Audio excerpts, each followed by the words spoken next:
Can you picture the political chaos when a brave video blogger spills the beans on a scandalous story?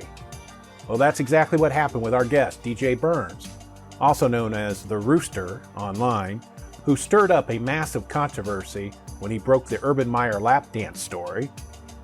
And he also played a part in ruining the anointing of Representative Derek Merrin as Ohio House Speaker. Join us for an engrossing chat as we sift through his journey from a regular schmo and failed political candidate to becoming a fiery public figure who's not afraid to bring the murky side of Ohio politics to light. I'm Doug Berger, and this is Secular Left.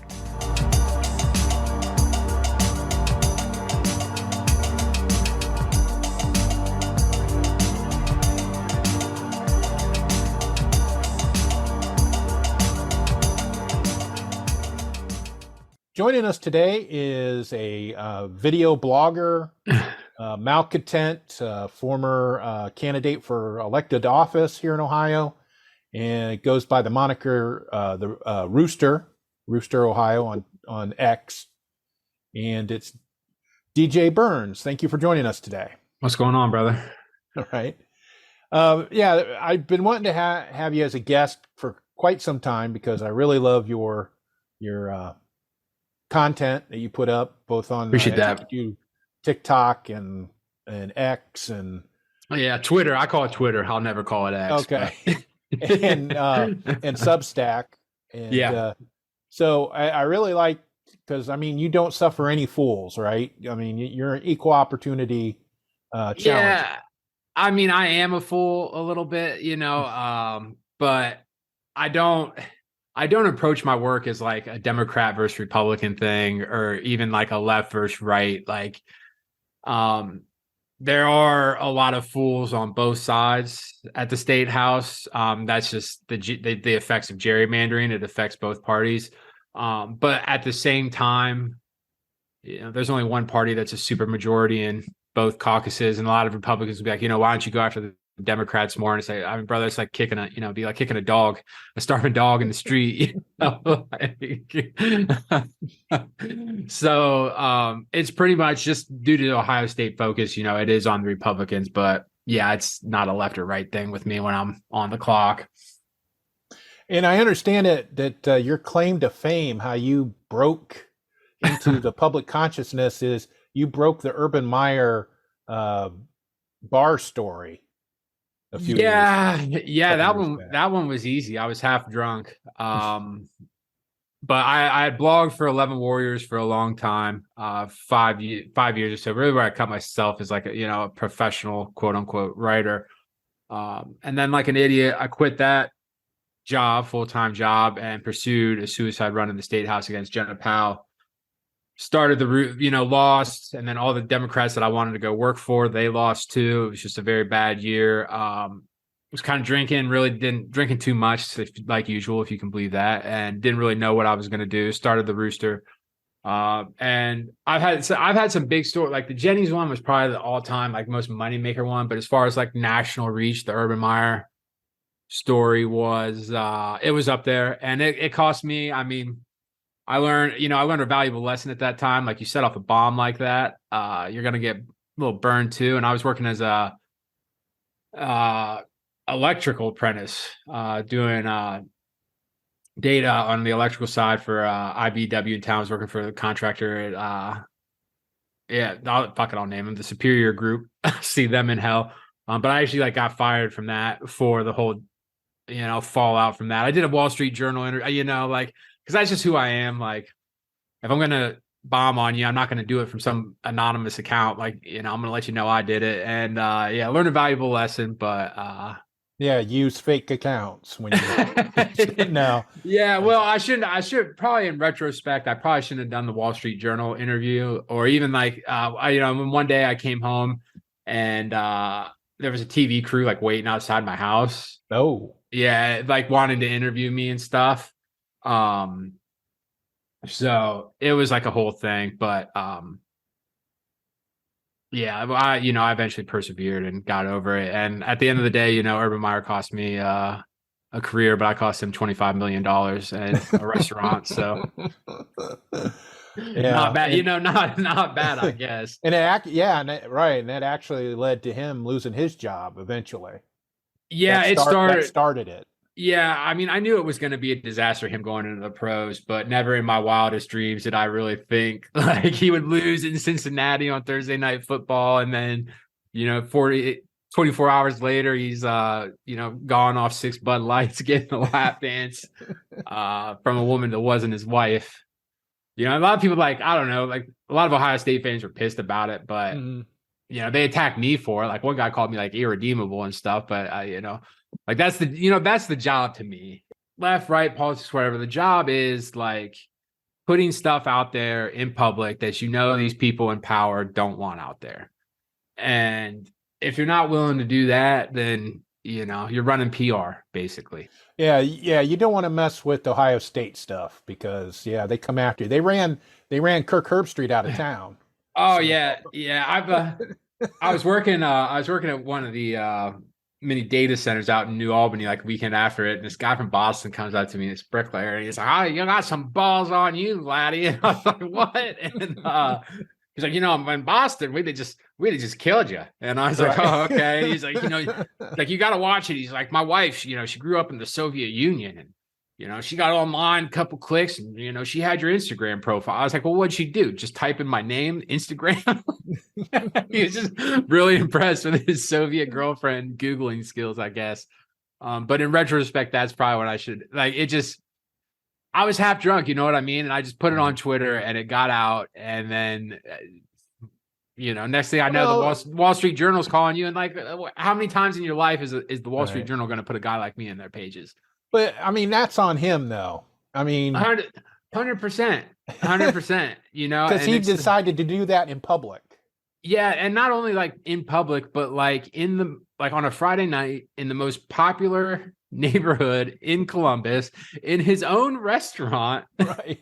Wearing Ohio State gear under like 20 feet away from like a big like life-size mural of him and his wife. Like, and I'm not one to talk, like, to me it's funny more than anything, but it speaks, and I would know it more than best, just it speaks to the kind of decisions you make when you start drinking, and you start feeling a little loose, and you start feeling like you're above reproach, and it can go sideways. And then you said another big one that you did was the Jenna one. Oh, there was the Jenny's article one that did, but probably monetarily. But right. The Jenna Powell one is definitely and it's that, and the Derek Merrin one. That was definitely a widespread thing. Yeah, you ruined Derek Merrin's speakership. I mean, he was all set to take office and rule over his little thing there, and you just came in and mucked it all up. Well, it's like, it's one of those things, like, you don't know about it unless you know about it. And I was talking with I won't mention his name, but a prominent right-wing media guy at the Statehouse about it, probably back when they were in session. So it had been a couple months ago, and we were kind of talking about it. And he was like, he's like, "You made my life hell for about a week or two." And I was like, "Well, I'm not going to apologize for that." And he was like, "You definitely had an effect on that race." And I was like, "Oh, I know. Like, I knew I had an effect the second when they, leaked that his dad died hours after I had published the article to show that, like, nothing's wrong. This is just a political hit job, da da da da da." But that was definitely the turning point for the Rooster, where it kind of had gone from just a daily grievance newsletter to, like, I realized you can just go up to the Statehouse. Like, these people actually work up there. Like, it's much more effective than just quote tweeting them, dunking on them, stuff like that. Yeah, because I mean, most Ohioans don't understand that you could go into the Statehouse and corner somebody in the hallway and start talking to them. Yeah. So how I would describe it, because when I went up there, I just realized, it's like high school, except if, like, the worst, nerdiest people stayed around for 20 years and convinced themselves like they're all powerful because they work at the Capitol. Like, they're just rancid people. And they feel the same way about me, so it's fine. But how I describe it, I was drinking. I wasn't drinking. I was with one of my old drinking buddies at the patio, Old Town Bar, West Franklin, the true Franklinton. And he's probably as far on the right as I am on the left. And he taught me about this free speech audits that they do, and how you can like basically go into post offices, police substations, and just like, hey, like, what are you doing? Oh, I'm just hanging out. Like, you can film people coming and going, like whatever. And that's when it hit me. The Statehouse is like that. And most people, you're right. Most people don't know that they can just go in there. Like, and if there's people having like, the state of the state dinner, right? Or the state of the state, like luncheon that they do after DeWine comes in, gives a speech to the joint Congress every year, or joint legislative session every year. You can just go in there. Like, you can just, I probably wouldn't go in there like handing out, Kinko's printouts of Derek Merrin and Wes Goodman photos like I did. They're going to have a problem with that. But you can just go in there, you can eat off the hors d'oeuvres. Like if you're ever hungry, like they come in, like lobbyist groups will have like big luncheons. And I do it all the time. I'll grab a free lunch. And it's how I explain it to like Ohio State fans is like they have the Woody Hayes Athletic Center where the team works and everything. And it's like, let's say if the Woody Hayes Athletic Center was open to the public. Now you can't go into Ryan Day's office. Mm-hmm. That's off limits. But if let's say you have a question about like the linebacker rotation or something, you can wait outside his office until he comes out, put him on camera, ask him. And the beauty of it is if he runs, he looks guilty. Because it's not, most like it's not busting up. I busted up people in spaces I probably shouldn't have, but up there, most people can understand left or right, Republican, Democrat. They can understand like why is this politician in the place where they're supposed to be the most powerful running from questions. Like it's a fine line to walk. Like some people consider harassment, but I mean I know what harassment is. Well, it's a public building. The Statehouse is a public building. As long as you get through security and you don't have anything nefarious on you, it's fair game. You could go to your elected official, your representative's office, and go in and say, "Hey, how's it going?" Yep. And and they're just not like, and because that's my big thing in this day and age. I mean, as you know, like it doesn't count if it's not on video. Basically, like you could have the biggest story in the world, like unless there's like a video, it's hard to go anywhere. And my biggest critique is that these guys aren't on camera answering hostile questions enough. Mm-hmm. Like the perfect example is like Dave Dobos, the Dave Dobos story. This guy, he had lied about he went to MIT for a couple of years, but he just lied for 30 years about being a graduate. He was president of the Columbus City Public School Board, which probably speaks a lot to how we're in that predicament we are with them. But he got exposed by Jeremy Peltzer and Jake Zuckerman of Cleveland.com. They bang up story. But then he never has to address it on public, right? Like how the traditional media operates, they'll put in a request, but hey, like, do you want to speak about this? Like, he's obviously never going to speak. He's a con artist. They're not gonna put themselves out into public about stuff like that. Yeah, so that was probably like the first big TikTok I had. I was trying to set up on somebody else, and then like that's the other beauty of the Statehouse. It's mirrored, but it's big and it's large, and you never really know who's around the corner, and you can see people. And I saw Dobos coming down the stairs of the House gallery, and I just set up shop. And I waited till he came into the ambush, and they consider, some people consider it ambush, but it is. But at the same time, they're politicians. Like their job, like that's their job. They should be peppered with questions wherever they go. They should be ready to answer questions about their performance. And I just hit him with it, like Dave Dobos, can we get a comment on you lying for 30 years about having an MIT degree? and he like tries to. He gives me his little canned spiel, and he had it, and he should have just walked away. Right. And I was like, and he like kind of turns, and then he's like, and it's in a moment of just pure honesty. He's like, well, they elected me. Well, see, and that's their answer for everything. That's like what Larry Householder said.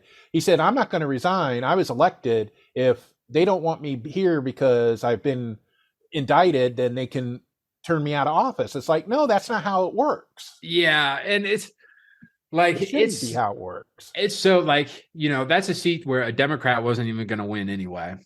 Mm-hmm. And there was nobody else even on the ballot except a write-in campaign. Now, ideally, we would have, and enough of a formed citizenry that people would be able to be like, okay, we're backing this guy. Like you could defeat a guy like Householder after a RICO arrest with a write-in campaign, but that's just not how it works, man. I mean, the average person, like, I would have loved to have seen a poll of voters down in Perry County that day who like were even familiar with the particulars. Because I mean, they wouldn't. Yeah, they wouldn't. Just because he was, just because he was just like they had some big profile of him in the local paper, and he like it didn't even mention the RICO arrest, and it really gets bad when you get out into like the rural districts and stuff where there are no, there used to be the Dayton Daily Newses, the Pickwood Daily Call, and Troy, and they all had their own like independent, thriving newspapers, and it's just been completely obliterated. Where most people don't know, and most people don't even care.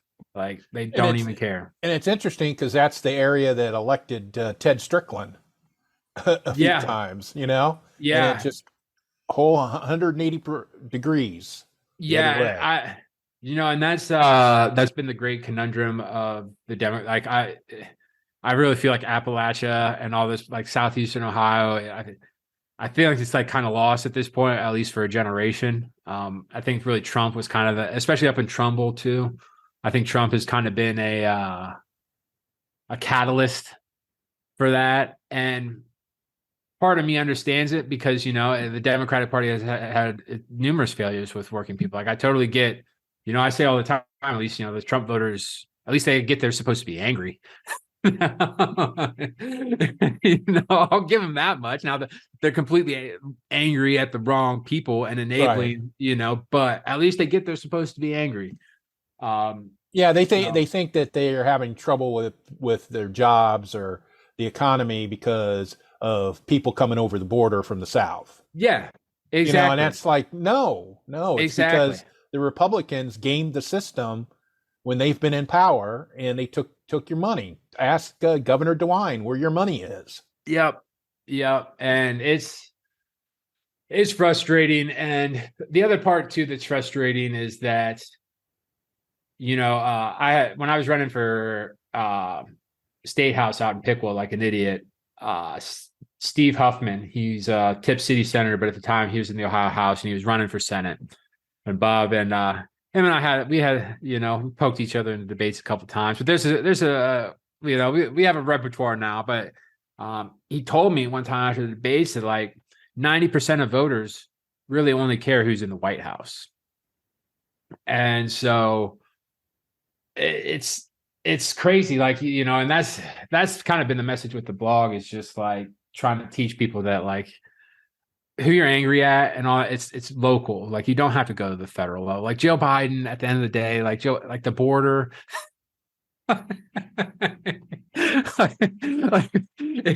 If you're in Ohio, and it's like the top, and that's what they do. Like it's really a top issue of Republican voters is like the border, and I just can't wrap my head around it. I really can't. Like I really just can't be like, the border. We got to get a wall built. Like keep the Mexican. Like if we kicked out all the quote unquote illegal aliens. If we kicked all the illegal aliens, as they like to call it, out of this, our economy would collapse overnight. Right. You think meat prices are high? Just wait till you get rid of all the illegal aliens. Oh yeah, I remember because they're the ones that work in the packing plants. Yeah, and on the farms, I did a farm tour when I ran. Went out to all these farms. So it was a good experience for city boy like me. But it's like this dairy farmer, and he kept talking about how the migrant workers weren't coming around. And this was like the height of Trump, building the wall. And he's like, it's tough to find workers, and these we're getting our ass kicked by China on these terrorists and da da da da da. And it's like like. But are you going to vote for Trump? Because I thought that like the farmers are getting their ass kicked. They're going to want to vote for the Democrat. Like, and he's like, well, like if you got to send China a message and we got to sacrifice a little bit, then that's a burden I'm willing to take. And it's like, oh my god, dude. Yeah, his house is burning down, but man, yeah. China. Yeah, and I remember my opponent, Jenna Powell, was like, well, why don't you think the migrants are coming around anymore? It's like, gee, I wonder. Yeah. I fucking wonder why they're not coming around. Yeah, because in my neck of the woods in Northwest Ohio, large numbers of migrants would pick tomatoes and lettuce and not lettuce, but all that stuff. And now they hardly ever come around anymore. Yep. And then the farmers are like, hey, we don't have people to pick stuff. And it's like, I wonder why. Yeah. I mean, I'm not getting out there. I know that much. Most people don't because they pay crappy wages. Yeah, exactly. Like no labor protections, crappy wages. No. And I've seen those videos. Like, I mean, it's brutal. Like, it's not something that just anybody can do. Right. It's backbreaking work. I mean, you make more money working at McDonald's. Yeah, I believe it. For more information about any of the topics covered in this episode, check out our show notes at secularleft.us. There was the one of the places that you like to run into legislators was down in the cafeteria, down in the bowels of the Statehouse. Yeah. Was it the fact that if you're sitting at a table and they just kind of roll their eyes and like, oh crap, this? Yeah. So there's like there was a place until very recently called House Taco. Right. And the Statehouse is phenomenal. It was a phenomenal place. They have a brick and mortar on 4th Street that just opened. If you listen in Columbus here, go check it out. Best tacos in downtown. But I actually I demilitarized that area because I didn't want to like have because like one day I was chasing Rep Ferguson around, one of the first bus stops I ever had, and he like walked into House Taco, and I was like, oh, hold on. I put my camera away, and the next thing I know, he's got his camera out, and he's like busting me up about my views on calling me a communist and like all this stuff, and I'm like, oh, come on, man. But the nice thing about the cafeteria, like the eating area down there, is you can bust people up because you'll see them eating, and then it's like, okay, I'm not going to bust you up here when you're eating, but I'm going to get you right outside of the door. And like the people that are up at Capitol Hill, like they know me by now. I stick out wearing the stuff that I do. But it's nice when there's like lobbyist groups or like political hobgoblins come from all over the state to have their day at the Statehouse, and just like the little bits of information that you can, we were meeting with Senator Brenner today, and like that you can just glean by just like hanging out in the Statehouse cafeteria. Is I don't know who's replacing House Taco, but I hope it's at least half as delicious. Because you can seriously just sit there on an afternoon, like, and just mind your own business. Like, people talk openly, and you can hear about meetings and get like glean, like hear how politicians like really talk about issues to they're like political hobgoblin people. As opposed to just pretending there's some moderate out in the press. Okay, so we got a election coming up in November. Yeah, and there's constitutional amendment for reproductive rights. Yep. What do you think? What are you speculating? I know there's a court case now about the language of the ballot. Yeah, I'm thinking they're going to lose that. I think they're going to. I think they might take out the unborn child part. Yeah. But do I think they'll just reproduce the amendment language? I don't think they'll go that far. Yeah, I don't think so. This is Ohio. I've been joking though. I'm surprised they didn't try to get like unborn future Ohio State quarterback. But what do you think the prospects are? I think they're pretty good. I think they're pretty good. For a couple of reasons. It's just a popular, you know what I mean? Most people just understand it. Most people, like when these hobgoblins start talking about like, abortion after birth and like abortion like the day before the pregnancy. Like people just find that weird and off-putting. You know what I mean? Like most people understand that they love someone who has had an abortion. More than likely, like someone that has had an abortion.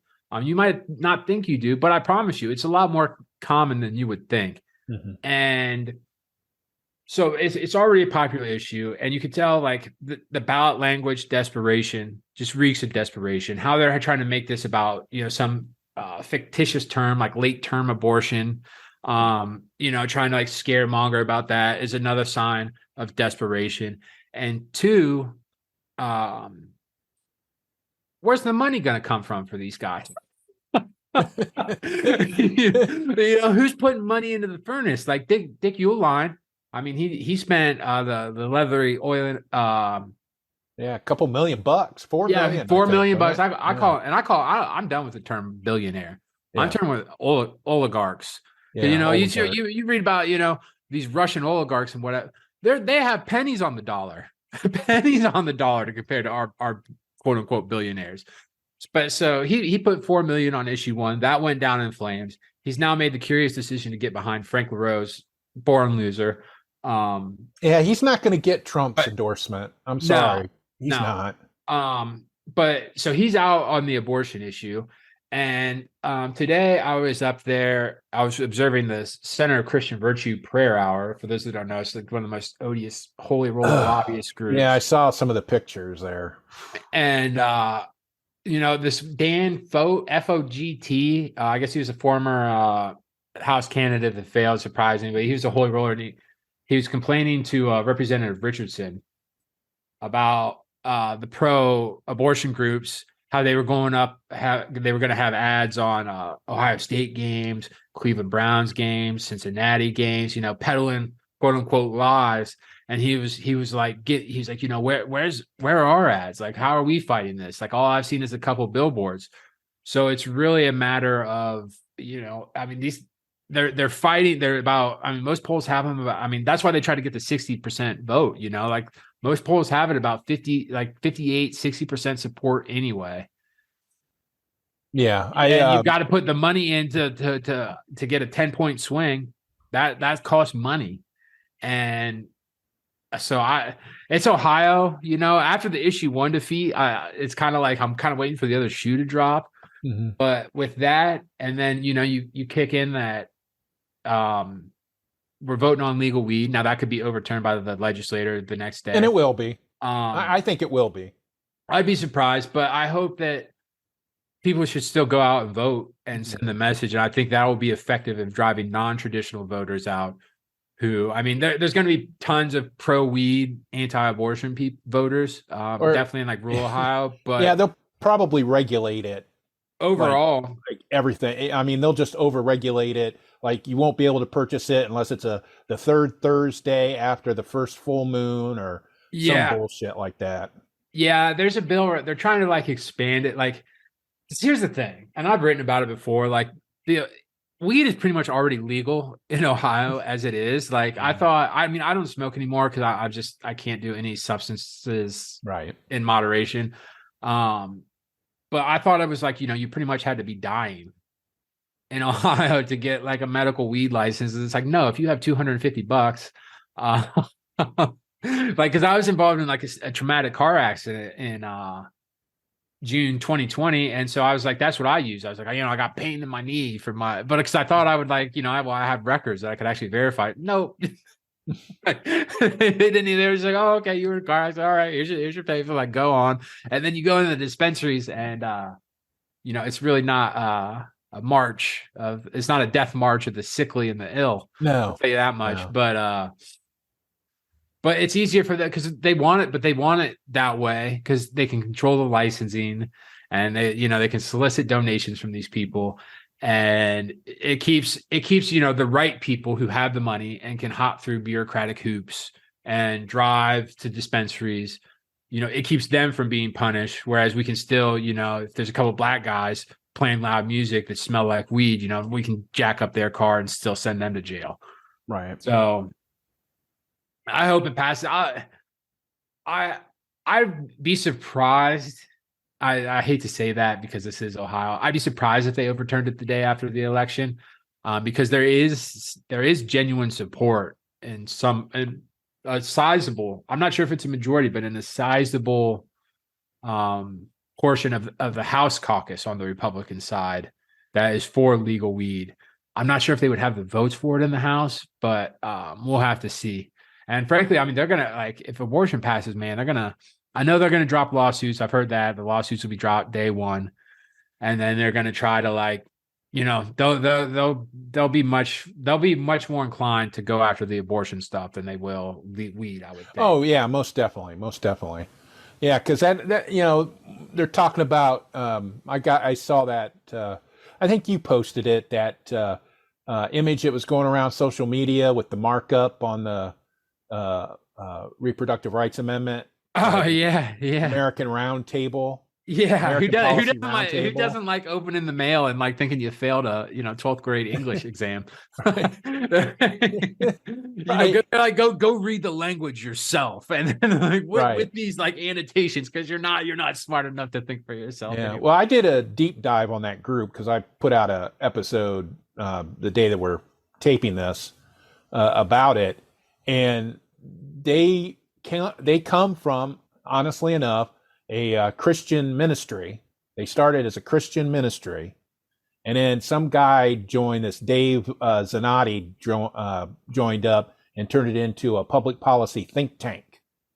Oh. And they were really big against gambling in Ohio. They opposed the gambling. There was like four attempts to put an amendment, and they opposed all 4 attempts, and then the last one obviously succeeded.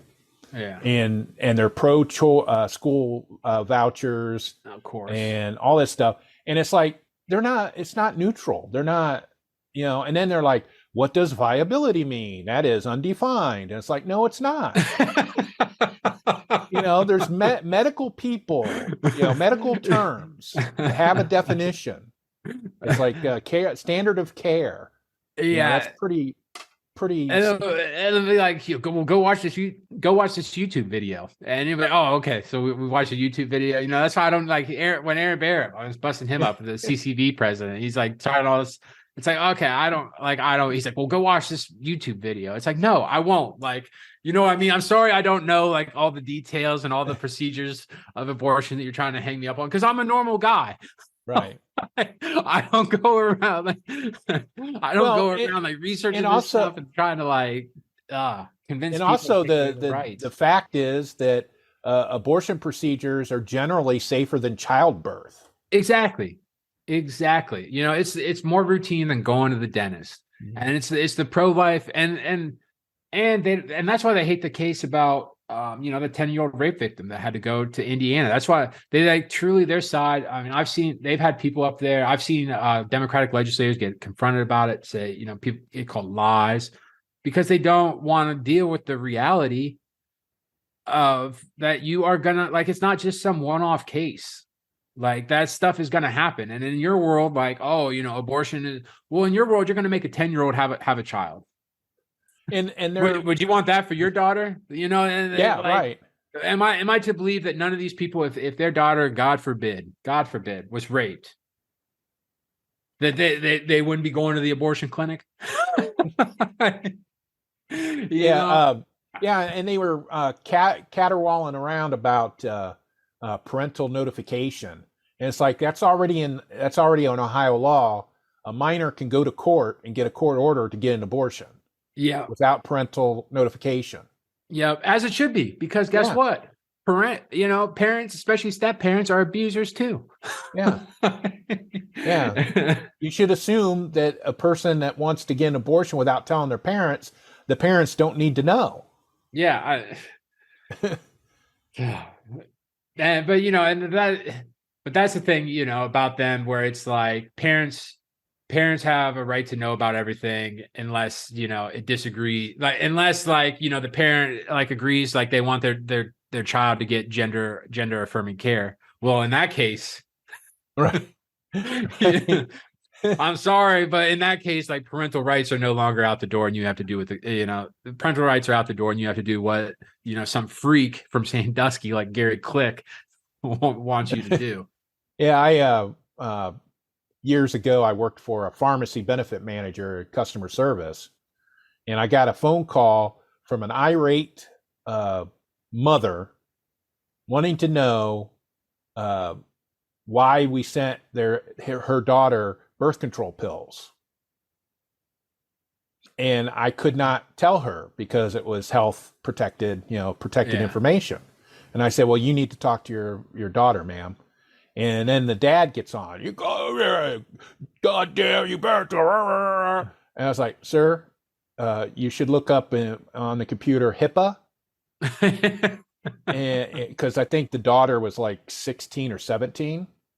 I think it's 13 was the cutoff at the time. 13. If they were 13 and older, we could not even tell the parents what medications they were ordering or getting. Yeah. And this dad just went off. Why are you sending my daughter birth control pills? I don't know. She must like the taste. Like she's probably eating like Skittles. Well, and it wasn't, and birth control pills just aren't to prevent pregnancy. Some women use it for hormone therapy and stuff like that. And I was like, sir, you're just going to have to talk to your daughter. Well, I pay the bills. I was like, I know, sir, but this is protecting it. It was the never ending. Oh, I hated that call. Yeah. But going to go ahead and start to wrap up today. And what's on tap for you in the next few months? What do you have planned? Anything? I've got a couple projects over the stove right now. I've got a good one coming. I don't want to tip my hand too much because it gets out there, but right. I've got some good, and I'm basically biding my tongue because the legislature was supposed to be back in session this month, but it's actually a good thing. I mock them for never working, but it's actually a good thing when these people aren't in session. But they're coming back next month, so I'll be starting to get getting some more videos, and on Friday I'll be up at the ballot board or the redistricting commission. Meeting. Oh man, that was a cluster crapper today, man. Yeah. They couldn't even decide who the co-chair was going to be. Yeah, I'm not sure if it's because there is an actual feud between Senator Huffman and Speaker Stevens. Right. Or if it's just more manufactured Republican bullshit to skirt the deadlines and then ram through like even more unfavorable maps. Well, see, they didn't even work on a map. They're good. Yeah. They're just going to submit the map that they ran on this most recent election. Yeah, or they have been working on one in secret, and then they'll pull a new one out at the deadline and be like, "Well, here it is." Yeah, the day before. Now that they know that the Supreme Court will step in their direction. Yeah.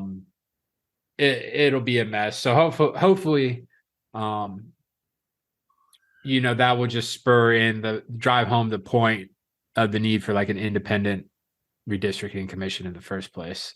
Yeah, I had there was a letter to the editor in the Toledo Blade the other day. Somebody complaining about redistricting and having an independent commission, and then they were talking about how it was going to be corrupt and influenced and all that stuff. And I said, and I had to correct the person and say they tried to do that, and the legislature stepped in and created what we have now so they wouldn't get an independent commission. Yep. I said they've had their chance. Now it's time to kick them out.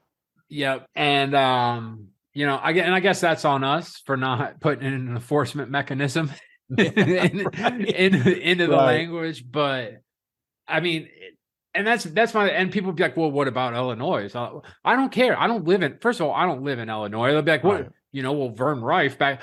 Who gives a shit? Vern Rife has been dead for 30 years. I was playing Nintendo 64 when he was in power. You think I cared about state government? Like, it was wrong then, it's wrong now. Like, no matter what happens, like when politicians pick their voters, bad things happen. Like these guys, and like right or left, like these guys politicians should have to be groveling in the street for you to beg for their vote. And And gerrymandering, it hurts, and I've talked to that, them leadership too. It hurts the party ranks too, because there's seats where Democrats, Republicans can't win. And it just creates it's a vacuum for like shitty, just politically connected people to just wither in and do nothing. I'll talk to some state legislators sometimes, and I'll be like, oh, well, you clearly have no idea what's going on. You clearly have no idea what's going on around here. So it's not, I don't want to present it as like, I've used the term Holy Grail in terms of that project and independent commission. It's not like it would usher into utopia or fix all of our problems overnight, or even that, Ohio would become a Democratic state. Ohio is probably a Republican state at this point, but I know it's not super majorities in both. No, chambers. It's not 67%. That's for sure. No. So, and I just think if we could get that done, that would go a long way in kind of de-radicalizing them and getting some of these fucking loons out of the process. I think it would go a long way to fixing a lot of problems in our state government. So fingers crossed. People are working on it, and that's just another thing where they're going to have to fight on lies, because most people, I like guys like us that are like ideologically consistent or even have an ideology, like we're the perverts, you know what I mean? But I recognize that, and most people, when they go and read the language on that ballot issue, they're going to support that. Like most people can understand, yes, it's bad. Like regardless, it's bad. Like it's bad if politicians pick their voters. I get that. And so, I mean, they've already passed 2 amendments by 78, 70%. So it would basically, it'd be another one of those issues where they would need every single Republican to vote in their favor. And I don't think every single, I know for a fact every single Republican wouldn't. So I'm getting a little off of, this, like they always say it's darkness before the dawn, but brother, I mean, if we knock down we already put issue 1 in the trash. If we enshrine abortion rights, if we at least get legal weed, if we at least make the corrupt legislator rescind the will of the people with legal weed, and then, a year later we enshrine an independent commission, I mean, that's a hell of a 3-piece combo. Yeah, but don't you want to see Aaron Barr trying to drum up support for an amendment to repeal the reproductive amendment? Oh yeah, that'll definitely happen. But it's gonna be the same issue for them too. Is like, well, who's gonna pay for this, brother? Like, I mean, rich people write the checks, but rich people generally don't get rich by just throwing money into lost causes. Right. And most people will be able to read polls. So I don't know. I've been optimistic. I've been more optimistic about Ohio politics than I have in a while. And I'm sure. It's a new thing on every day. Next spring we could be doing this podcast from a gulag. High Patrol will pick you up. Yeah. But they'll say Governor DeWine wants to talk to you. Yeah, right. All right, DJ. Well, I really appreciate you joining us today, and you are at Rooster _Ohio. Yep, on X and TikTok, and rooster.info. Just rooster.info, no .com, nothing about that online. Okay. And you have a merch store and yeah, I sell some shirts. Yeah, I'm not making any money on the shirts. But I just, if people want to just rep my stuff, I appreciate that, and it definitely helps. And I like seeing that out there too. So feel free to buy a shirt and all that. All right. Well, thanks again, and good luck with the coming election. Thank you, brother. You too. Thank you for listening to this episode. You can check out more information, including links to sources used, in our show notes on our website at secularleft.us. Secular Left is hosted, written, and produced by Doug Berger, and he is solely responsible for the content. Send us your comments either using the contact form on the website or by sending us a note at comments@secularleft.us. Our theme music is Dank and Nasty, composed using Amplify Studio. See you next time.